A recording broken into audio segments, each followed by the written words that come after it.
माखासे फुटकारिनि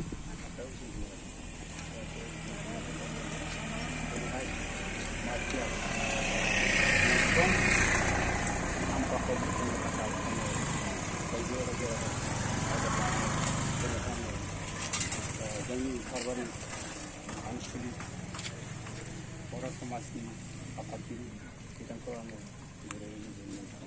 खाम्फाखौ बिथांनि थाखाय धन्यबाद बिथाङा बे खाम्फाखौ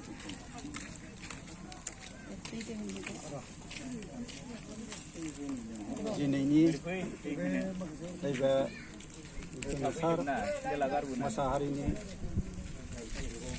मुंख्लं खाम्फा बेखेवनायाव नुजाथिनो हानाय दा बे सोरगोआरि जालांनाय जोंसार बसुमतारी मोसाहारिनि मानजाथाव बिफा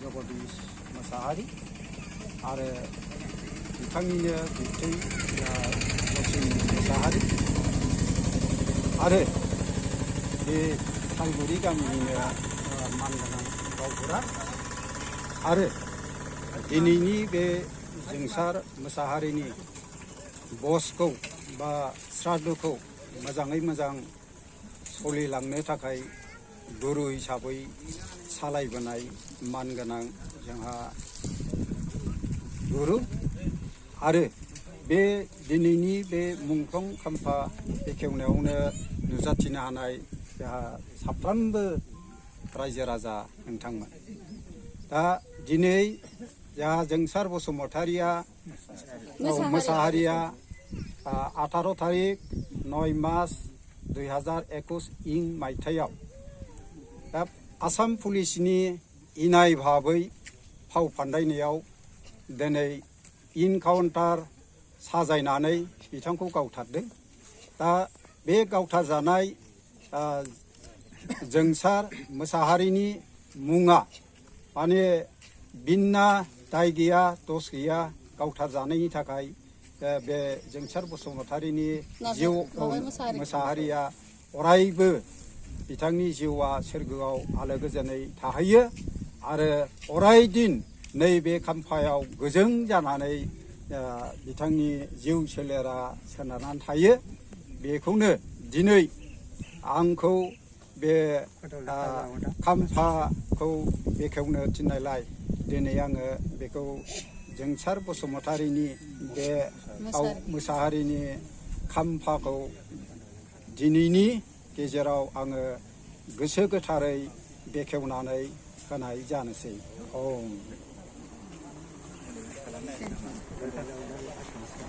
खालाम दे गासैबो माबायाव माबाना आराधना खालामनानै नांसौ दसे सम जोंहा जोंसार मोसाहारिनि दिनै मार्च समाव जोङो दिनैहाय दसे सम जोङो 10 मिनिट बयबो रायजो राजा आरो जानागुरु गासैखौबो लानानै ओनसोल संगठन गासैखौबो लानानै जोङो दसे सम 10 मिनिट आर'ज गाबो जाहाथे बिथांनि गोजौआव आलो गोजोन थानो हायो बिनि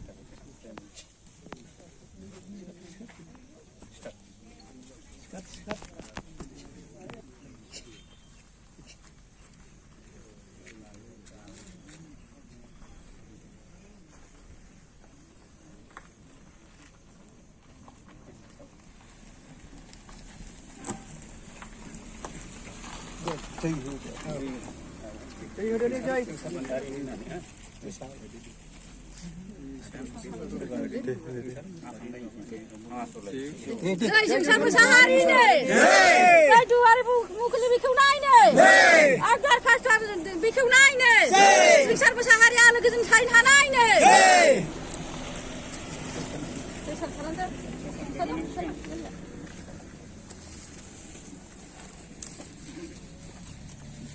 बे आरुना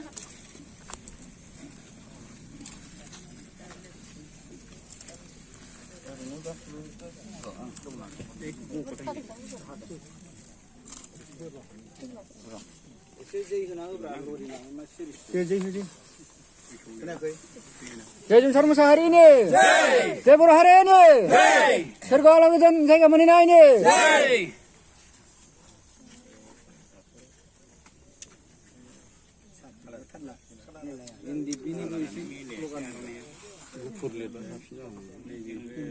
दावदैफोरसो नांगौमोन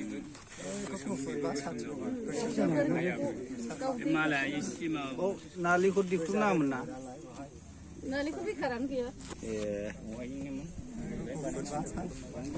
दामिखाय बावदों दां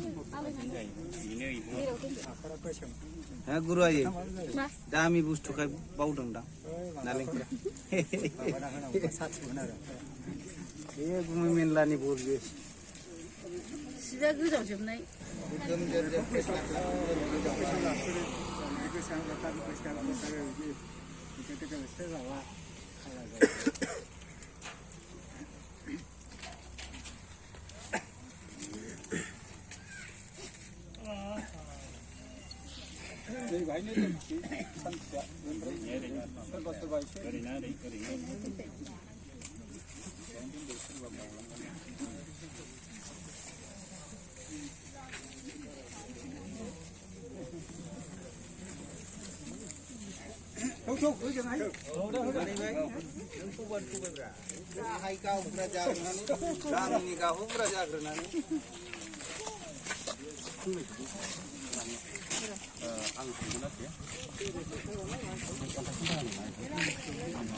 बेखेवबाय आं थांनोसै बेवहाय सोरखौबा पार्टिनि मानसिफोर लामा इनभाइट खालामना खालामाखैमोन बुंमोन जाबाय गावसिनि आफादनिफ्राय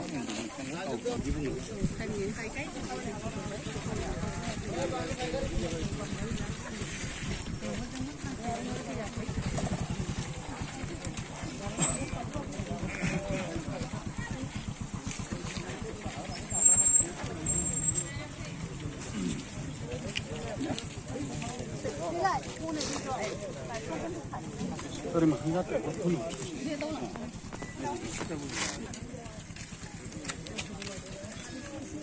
खोमसि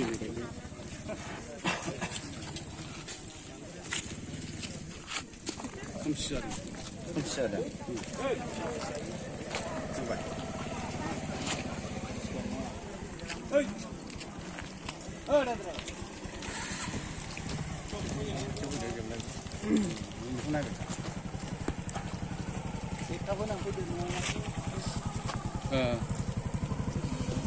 बे समाव दिनैहाय रुंसारि जोंसार मोसाहारिनि थाखाय सारादु खुंनाय जादों आरो अन्थाइ खाम्फाखौबो बेखेवनाय जाबाय दा अन्थाइ खाम्फाखौ बेखेवनो थाखाय अबेबा दोलोनिफ्राय अबेबा आफादनिफ्राय हांख्रायनाय जादोंना जायाखैमोन?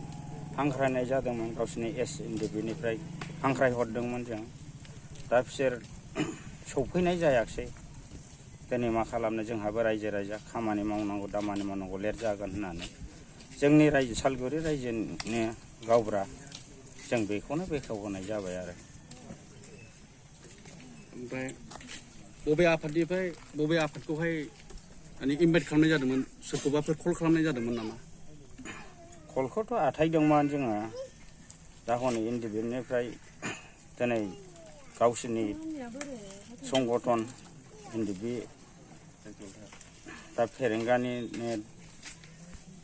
नांजाबनाय मानसिखामोन नालाय बिसोरखौ जोङो हांख्रायहरदोंमोन। दा फैगासिनो दं होननानै बुंदों बिथांमोनहा। जोंथ' बेखौ नेस्लाबनो हाया, जोंहा अनेक गोबां खामानि दंबावो। दा बेनि थाखाय जोङो गामिनि गाहाय गारजेन गावबुराखौ बेखेवहोबाय जोङो। एसेनोसै आंनि बुंनांगौ। बे मैया बुंनायनि सोमोन्दै फंनैसो बुंदों। नि नामावहाय न'खरनि मानसिनो सासेसो मानसिनो साख्रिनि फोरमान होबाय होननानै मिथिदों रायजोआ। ओमफ्राय दा बे साख्रिखौ नाजावनानै लागोन ना लाया आरो मा हास्थायदोंमोन न'खरनि मानसिया बेखौ फोरमाय। सैथो बे बाथ्राया दिनै फेरेंगा सारमोनहा होदोंमोन। दा जोङो जोंनि माबायाव गोसोआव साननानै साख्रिखौ पारमानेन्ट नङै होननानै बयबो बुंबाय आरो जोंबो थांनानै निजे खुदाव नुबोबाय साख्रियानो माबा नङा, क्लियार नङा। बिदियाव जों दा मा नाथायदों। जों दा लुगैदों जोंनि फिसाखौ जोंसार मुसाहारिखौ दा आसाम गभर्नमेन्टनि मानसियासो गावदों, बुथारदों। दा जोङो ओंखायनो आसाम गभर्नमेन्ट जाय मानसिफ्रा बुथारदों, पुलिस बिथोनफ्रा बुथारदों, पुलिस साख्रिखौसो जों आजावगोन होननानै जोंनि गोसोआव दावथि दङ।